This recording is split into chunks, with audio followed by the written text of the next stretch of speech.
दोस्तों, मैं आया हूँ मुंबई और मुंबई में हमारे दोस्त हैं मनोहर जगन्नाथ यादव, जलालपुर, गंगापुर, नासिक के रहने वाले हैं। उनके साथ घोर अत्याचार हुआ है और इतना ज़बरदस्त अत्याचार हुआ है कि क्या होता है। उनकी ज़मीन को भी हड़प लिया और ज़मीन को हड़पने के बाद उनके ऊपर एफआईआर भी कर दिया। उनके ड्राइवर को भी अंदर कर दिया, थाना प्रभारी मृदुला नायक और उनके दोनों भाइयों को भी अंदर कर दिया, उनके ऊपर मुकदमा कायम कर दिया और उतना ज़्यादा परेशान करके रखी है कि जिसका कोई इतिहास नहीं। उसमें सबसे बड़ा श्रेय है बाला साहब पाटिल का, विजय सूर्यवंशी जो कोको भवन में रहता है, और सुनीता किशोर सूर्यवंशी। ये 4-5 लोग हैं जो आईएएस है। उसमें मनोहर जगन्नाथ यादव की भी एक वीडियो पूरी वायरल हो रही है। उनको आज तक न्याय नहीं मिला, 6 महीने से भटक रहे हैं, उनका एफआईआर तक नहीं हो रही है। मृदुला नायक उनके घर में जाके गाली गलौज पता नहीं कैसे कैसी अशब्द भाषाओं का प्रयोग कर रही है।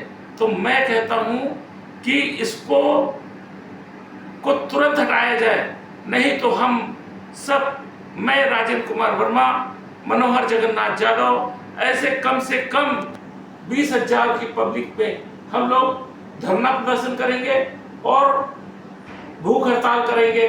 मैं माननीय देवेंद्र फडणवीस जी से भी अनुरोध करता हूं कि देखो, मैं भारतीय जनता पार्टी का एक कर्मठ कार्यकर्ता हूं, सिपाही हूं, और मैं जगह जगह जो भी जहां भी शासन में बैठे लोग हैं अत्याचार कर रहे हैं तो मैं उनके खिलाफ आवाज उठाऊंगा। मैंने हर जगह इकबाल चहल को भी लेटर दिया था, मुख्य सचिव को भी लेटर दिया था, और थाना प्रभारी मृदुला नायक को भी लेटर दिया हुआ है, और तुम्हारा बाला साहब पाटिल को मैं स्वयं देके आया था, पर उसने आज तक कोई कार्रवाई नहीं की।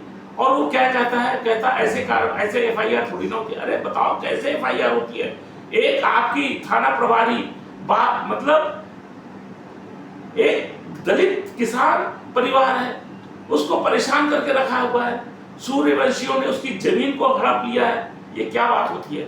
एक दलित के ऊपर अत्याचार हो रहा है। मैं तो कहता हूँ सब लोग इकट्ठा हो और इसकी आवाज को बुलंद करो, उसकी जमीन को भी वापस करो। उसने बेचारे ने दर दर भटका, इधर अपने परिवार को इधर लेके भटक रहा है, उधर लेके भटक रहा है। कितना पैसा भी बेचारे के गरीब परिवार का बर्बाद हुआ। कहीं यहाँ रह रहा है, इस पुलिस के कारण, परेशान होने के कारण बेचारा दर दर अपने परिवार को कहीं इधर लेगा, कहीं उधर ले जाके रखेगा। ये लोग चाहते क्या है? उस परिवार को क्या करना चाहते हैं? क्यों परेशान कर रहे हैं? भाई वो भी तो ये भारत का नागरिक है, इंसान है, दलित परिवार है, वो अपने किसानी करके अपने परिवार का पेट भरता है। आप उसी को परेशान कर रहे हैं। तो हम लोग इसके ऊपर आंदोलन करने जा रहे हैं। और सबसे पहले मैं माननीय कलेक्टर नासिक से भी अनुरोध करता हूं कि इसको तुरंत इसके ऊपर कार्रवाई करें, तो नहीं तो हम आपको 2-3 दिन का समय दे रहे हैं। 2-3 दिन के अंदर अंदर सूर्यवंशियों के खिलाफ एफआईआर होनी चाहिए। अगर एफआईआर नहीं हुई तो हम लोग, मैं राजेंद्र कुमार वर्मा, मनोहर जगन्नाथ यादव, हम लोग बैठ के भूख हड़ताल करेंगे। और भूख हड़ताल में अगर किसी को भी क्षति पहुंचती है, अगर किसी को भी के साथ कोई दुर्घटना होती है, तो उसका शासन का सबसे श्रेय मृदुला नायक, थाना प्रभारी और बाला साहब पाटिल को जाता है। जय श्री राम।